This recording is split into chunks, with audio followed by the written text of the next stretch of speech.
հելեկուս։ Նախորդ վիդեոյում ասեցի, որ հենց սցենարիստն ավարտում է տեքստը,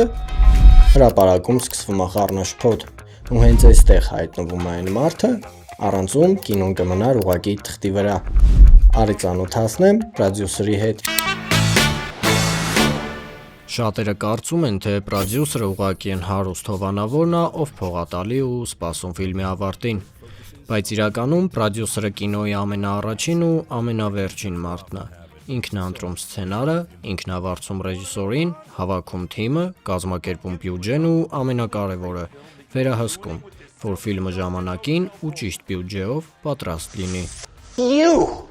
Պատկերացրու նկարահանման կեսից դերասանը հիվանդանում է կամ կամերան գցում ջարդում են, կամ էլ լոկացիայի տերը գալի ու ասում է ապել է հելեկուս, ու ամբողջ թիմը սթրեսի մեջ է։ Ու միայն պրոդյուսերն է, որ պիտի բոլոր խնդիրները լուծի 5 րոպեում։ Ու ամենակարևորը, երբ ֆիլմը պատրաստ է, ռեժիսորի գործը ավարտվում է, բայց պրոդյուսերինը նոր սկսվում։ Ինքը պիտի այդ ֆիլմը վաճառի կինոթատրոններին, հասցնի փառատոների ու հետ բերի ծախսած գումարները։ Կարճ ասած, պրոդյուսերը ստեղծում է պայմաններ, որ այդ խառնաշփոթի մեջ ոչ մի բան չտապալվի։